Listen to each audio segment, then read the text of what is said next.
Bon, j'imagine que vous voulez une histoire avant de dormir. Non. Hein? Mais non, on rigole.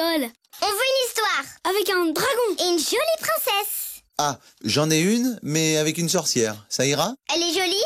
Oui, elle est très belle. Bon, d'accord. Tan tanana! C'est l'histoire de la sorcière qui n'était pas moche du tout.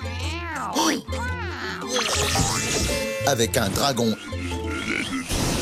des vieilles patates pourries, des milliers d'abeilles et un château avec chauffage central. Il était une fois une très jolie sorcière qui n'était pas moche du tout et qui sortait de l'école des sorcières. Malgré son diplôme, elle n'arrivait pas à trouver du travail. Car tout le monde préfère les sorcières quand elles sont très moches. Ouais, moche comme toi. Bon, je peux continuer? Alors donc, les sorcières sont très moches comme des vieilles patates pourries. Et comme personne n'a confiance en une belle sorcière, celle-ci se colle des vieilles patates pourries sur le visage avec du miel qu'elle a volé dans une ruche de la forêt. Pourquoi elle se fait pas une potion qui la rend moche? Eh bien c'est parce que, étant elle-même une sorcière, elle est immunisée contre les potions. Bon, où est-ce que j'en étais, moi? Elle se met du miel et des patates sur la tête. Ah oui, mais les abeilles ne l'entendent pas de cette oreille et attaquent la jolie sorcière qui s'est fait piquer sur tout le visage. Bark, elle doit être toute moche alors. Effectivement, elle a tellement de boutons qu'elle devient très laide. Et du coup, elle trouve du boulot dans la forêt des abeilles. Mais comme les boutons finissent par partir, toutes les semaines, elle va voler du miel pour que les abeilles l'attaquent.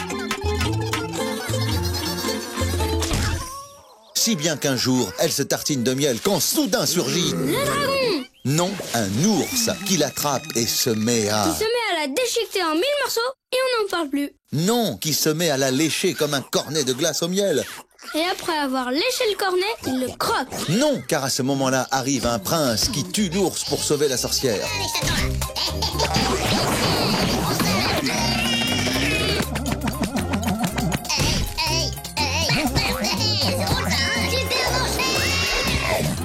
Oula, il fait noir là-dedans là. Oula, je vais sortir.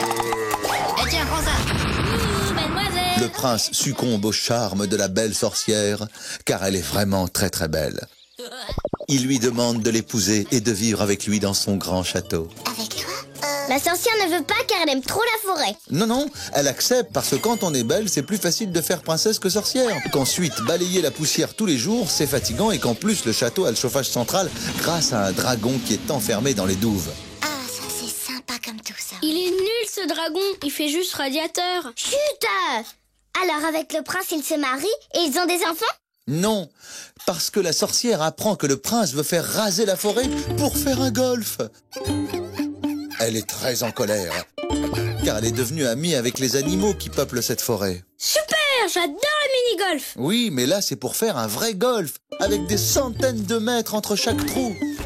C'est nul, il peut pas juste faire un mini-golf? Oui, c'est bien. Comme ça, il n'a pas besoin de raser toute la forêt et le prince et la sorcière ne se fâchent pas. En fait, si, il se fâche, car le prince veut faire un mini-golf géant en rasant toute la forêt. Il faut dire que le prince a l'habitude de n'en faire qu'à sa tête et qu'il n'en a rien à fiche de la vie de sa copine. C'est comme toi avec maman, quand tu veux réparer l'aspirateur sur la table de la cuisine. Oui, bon. Alors, la sorcière prépare une potion très épicée qu'elle va donner au dragon qui se met à cracher de plus en plus de feu, réduisant ainsi en cendres le château du méchant prince. Et lorsqu'il a fini de payer les réparations de son château, le prince n'a plus de sous pour faire son mini-golf géant. Les abeilles apprennent que la forêt a été sauvée par la belle sorcière. Elles viennent s'excuser de l'avoir piquée. Et en font la reine des abeilles.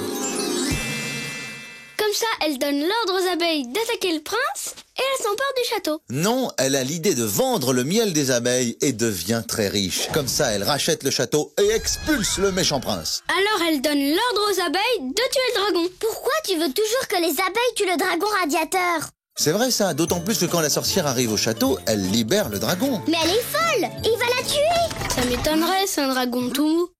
Tu as raison, car c'est un vieux dragon et il est tellement reconnaissant envers la belle sorcière qu'il revient tous les hivers pour chauffer le château. Et voilà, c'est fini. En tout cas, je suis sûre que tu ferais une bonne sorcière parce que t'es moche comme une vieille patate pourrie. Mais je suis déjà une sorcière. Ah, t'es une sorcière, t'es moche. Oui, mais ce matin, j'ai versé une potion magique dans tes céréales pour que ton zizi, il disparaisse et que tu deviennes une fille. N'importe quoi, t'es nulle comme sorcière. C'est que je dois pas être si moche que ça.